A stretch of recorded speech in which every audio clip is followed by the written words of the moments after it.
Here I am to worship, here I am to bow down, here I am to say that you're my God. You're altogether lovely, altogether. 할렐루야, 거룩한 이름으로 새로운 하루를 시작하신 여러분들을 축복합니다.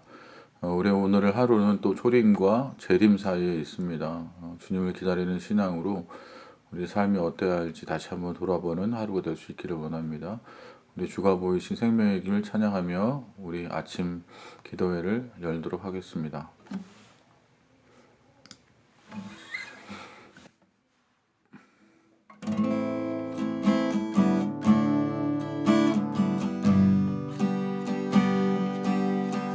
주가 보이신 생명의 길, 나 주님과 함께 상한 마음을 들이며 주님 앞에 나아가리. 나의 의로움이 되신 주, 그 이름 예수. 나의 길이 되신 이름 예수.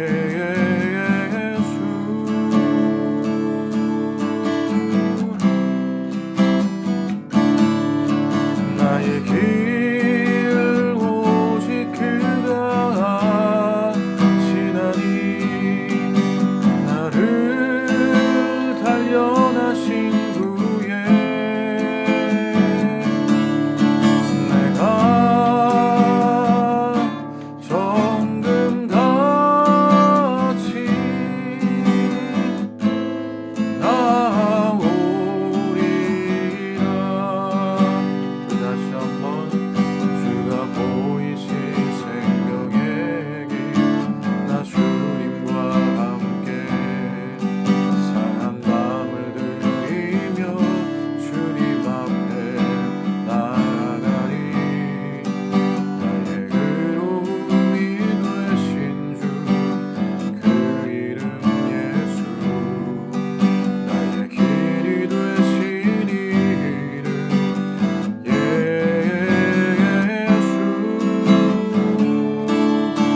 나의 길 오직 그가 아시나니. 나를 단련하신 후에 내가 정금같이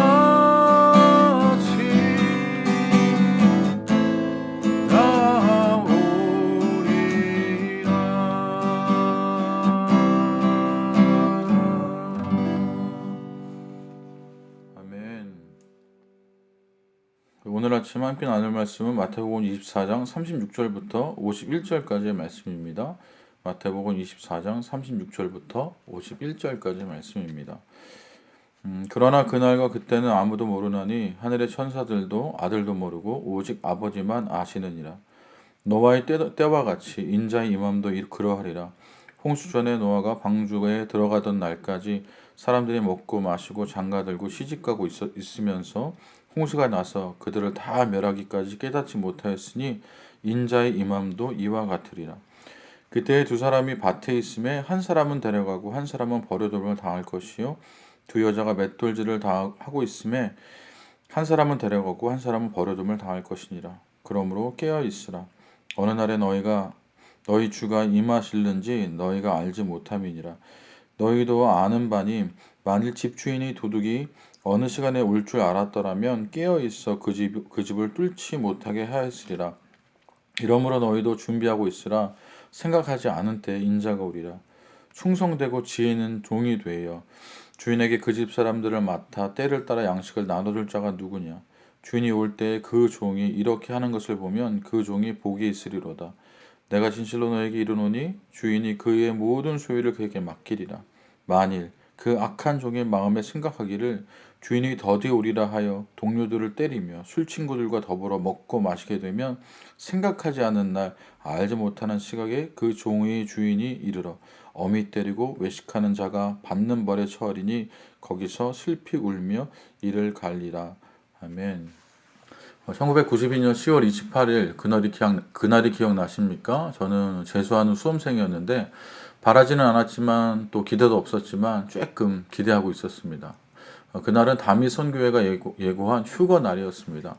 담이 선교회에 속한 전국의 173개 교회의 8,000명의 신도들이 깨끗한 양복과 하얀 한복 차림으로 밤새도록 휴거를 기다리고 있었지만 역시나 아무 일도 일어나지 않고 그저 다른 날과 다름없는 하루가 되었습니다. 마태복음 24장은 소계시록이라고 불릴 정도로 말세에 관한 일과 재림의 징조에 대해서 자세히 언급되고 있습니다. 그리고 이 예언은 다른 사람이 아닌 예수님이 자신의 재림에 대하여 친히 말씀하여 주셨다는 점에서 아주 중요한 의의를 갖는 것입니다. 먼저 본문의 전체적인 배경을 살펴보겠습니다. 본문의 상황은 예수님께서 십자가 고난을 받으시기 위해 고향 갈릴리로부터 예루살렘에 올라오신 최후의 일주일 중에 일어난 사건입니다. 수많은 유대인들이 유월절을 지키려고 예루살렘에 모여들었습니다. 주님께서는 어린 나귀를 타고 주님을 메시아로 인정하는 사람들의 환호를 받으며 예루살렘 성에 들어가십니다. 그리고 성전에 들어가셔서 제사용 동물과 물품을 팔고 있는 장사판을 둘러엎으시고 성전을 정결케 하십니다. 제사장들과 논쟁을 벌이신 예수님은 종교의 영에 사로잡혀 진리를 거부하는 그들에게 결국 심판을 선고하고 성전을 떠나십니다. 그때 제자들은 예수님의 분노하신 마음을 헤아리지도 못한 채 바보같이 성전이 얼마나 아름답냐고 감탄들만 하고 있었습니다. 그때 예수님께서 하나님을 경외하는 예배의 본질을 잃어버린 이 성전이 처참하게 파괴될 것이라고 예언하십니다. 하나님께 대한 진정한 예배가 없는 교회나 가정이나 개인에게서 주님은 떠나십니다. 제자들은 이 화려한 성전이 파괴될 것이란 말씀을 듣고 큰 충격을 받습니다. 그래서 3절에 보면 제자들이 은밀히 주님께 묻습니다. 우리에게 이르소서 어느 때 이런 일이 있겠사오며 또 주의 임하심과 세상 끝에는 무슨 징조가 있사오리이까. 예수님께서는 로마군의 침략으로 성전이 파괴되고 유대인들이 처절하게 살육당할 것을 상세하게 예언하십니다. 그리고 그 말씀 사이사이에 전 인류의 종말과 주님의 대림에 대한 예언을 심어 놓으셨습니다. 실제 주님의 예언대로 주님 후에 70년, 주후 70년 로마의 디도 장군에 의해 예루살렘 성과 성전은 철저히 파괴되고 요세푸스의 기록에 의하면 110만 명에 달하는 유대인이 살육을 당했다고 합니다.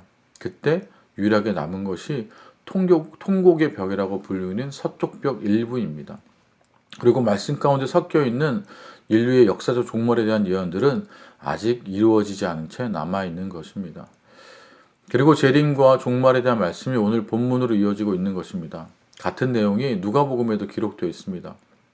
오늘 본문을 통해서 예수님이 저와 여러분에게 알리시려는 당신의 마음을 살펴보도록 하겠습니다. 여러분 이런 책이 있는데요. 곧 오실 예수라는 세계적인 신학자와 목회자 10명이 공동 집필한 이 책의 저자들은 예수님의 재림 시계의 초침은 이미 멈추었다라고 말합니다. 다시 말하자면 주님의 재림이 임박한 역사의 가장 끝부분에 우리가 서 있다는 말입니다. 재림이 임박한 역사의 가장 끝부분에 우리가 서 있다. 재림은 예수님께서 직접 여러 차례 말씀하셨고 성경 전체에 재림에 관한 말씀이 318번이나 기록되어 있습니다. 마태복음 16장 27절에서 인자가 아버지의 영광으로 그 천사들과 함께 오리니 그때에 각 사람이 행한 대로 갚으리라고 말씀하셨습니다. 또 사도행전 1장 11절에는 승천하시는 예수님을 바라보고 있는 제자들에게 천사가 나타나 말합니다. 너희 가운데서 하늘로 올려주신 이 예수는 하늘로 가심을 본 그대로 오시리라. 성경에는 구약 시대부터 수천 년에 거쳐 많은 예언들이 기록되어 있고 모든 예언들이 정확히 이루어졌습니다. 이제 마지막 종말에 대한 예언만이 그 실현을 기다리고 있는 것입니다. 예수님이 다시 오시는 날은 하나님의 유일한 구원의 길을 거부했던 사람들에겐 환난과 절망의 날입니다. 그러나 이 땅에서 주님을 믿으며 신실하게 하나님을 섬긴 사람들에겐 기이한 영광과 가슴 벅찬 기쁨의 날인 줄 믿습니다. 성도라면 주의 날을 사모하고 간절히 기다려야만 합니다. 지금 저와 여러분은 무엇을 가장 고대하고 있습니까? 청년들은 멋진 인생의 배우자를 고대하고 있습니까? 어느 가정은 아파트 청약 당첨 결과를 고대하고 있습니까? 또 월급날을 고대하는 분들도 있을 것 같습니다. 물론 이런 건 모두 우리가 이 땅에서 바라고 고대하는 것이 당연합니다. 그리고 주 안에서 바라고 원하는 것들을 주님께서 이루어질 줄로 믿습니다. 다만 우리 근본적인 믿음 안에는 예수님의 재림을 기다리며 주님을 사모하는 마음이 반드시 굳게 자리 잡고 있어야 한다는 것입니다.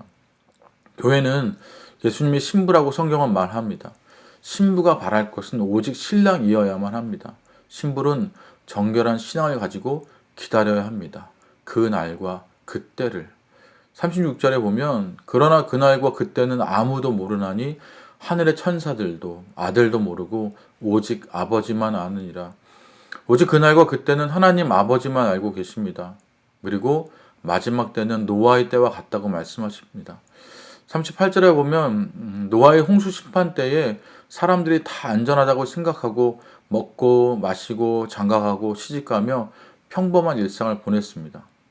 주님의 날과 홍수 심판의 때와의 공통점은 이미 일어날 것이 확정되었다는 것입니다. 노아가 100여 년에 걸쳐 방주를 짓는 동안 심판과 의를 전파했다고 성경은 기록하고 있습니다. 그러나 사람들은 노아의 경고를 무시하고 마치 삶이 영원할 것처럼 일상을 누리기에 바빴다고 말합니다. 지금도 같습니다. 분명히 기독교는 종말을 예고하고 사람들은 종말에 대한 막연한 두려움을 갖고 있지만 구원받는 일에 관심을 두지 않는다는 것입니다. 멀쩡한 태양 아래 홍수가 온다고 배를 짓고 있는 노아가 비정상으로 보였듯이 예수님이 재림하셔서 역사를 심판한다고 하는 말을 터무니없다고 듣습니다. 그러나 예수님은 분명히 경고하십니다. 그날 방주의 문이 닫히고 구원받을 사람과 멸망당할 사람을 확연히 갈라졌듯이 마지막 날 호련히 멸망이 이를 때 믿는 사람과 믿지 않는 사람이 영원히 분리된다는 것입니다. 그리고 40절에 보면 밭에 있던 두 사람 중 한 사람은 하늘로 올려가고 한 사람은 남겨집니다. 두 여자가 마주 앉아 맷돌질을 하다 한 사람은 데려가고 한 사람은 버려둠을 당합니다. 같은 장소에 있던 같은 행위를 하던 예수님께서 재림하실 때 인류는 절대 돌이킬 수 없는 두 운명으로 영원히 분리되는 것입니다.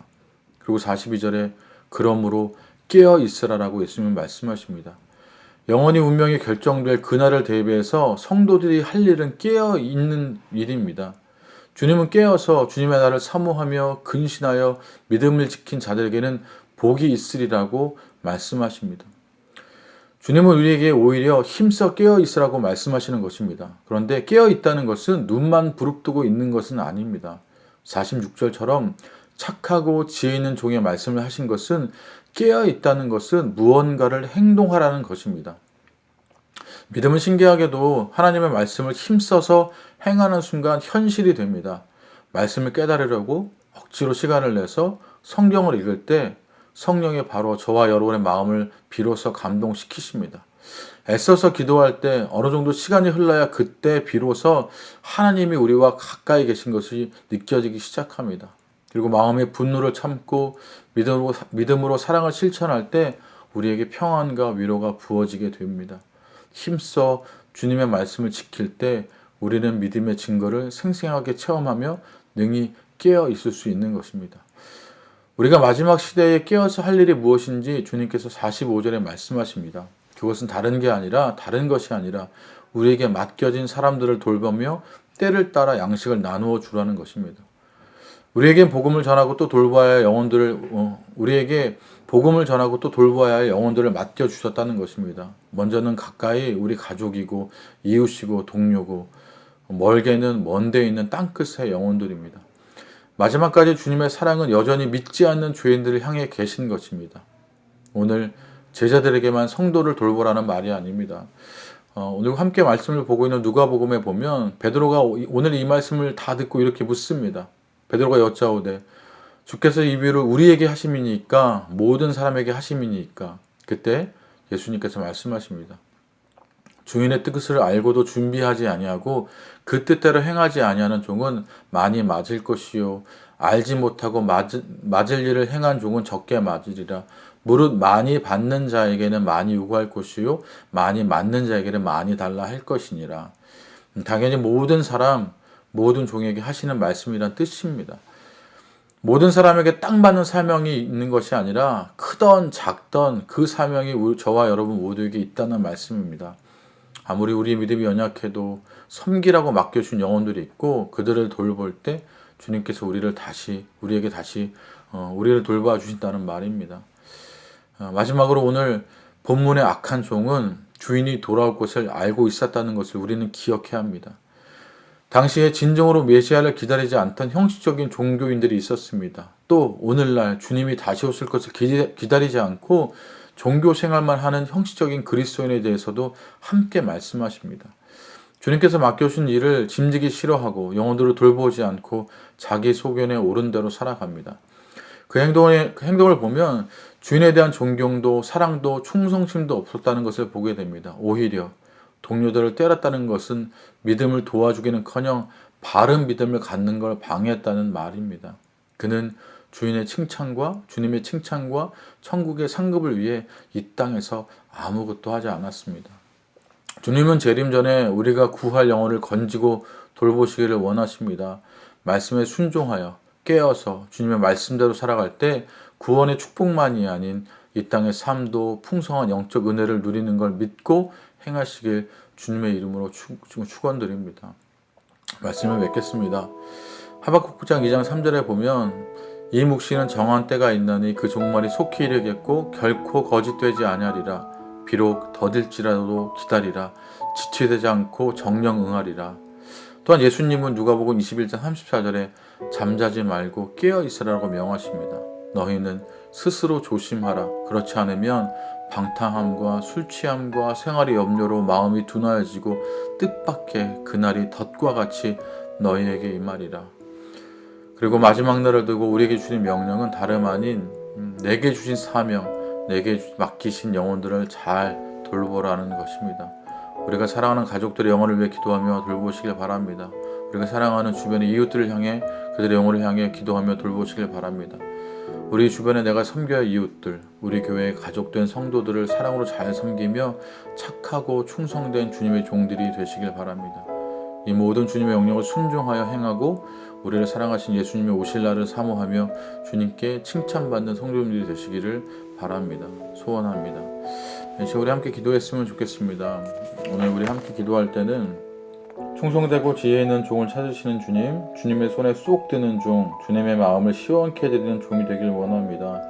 먹고 마시며 제 욕구를 채우는데 시간과 물질을 허비했던 삶에서 돌이켜 주님이 맡기신 영혼들을 말씀으로 살찌게 하는데 헌신하게 하십시오. 그런 마음으로 함께 기도했으면 좋겠고요. 더불어 하나 기도하기는 푸른나무 교회 예배를 위해 기도하시길 원합니다.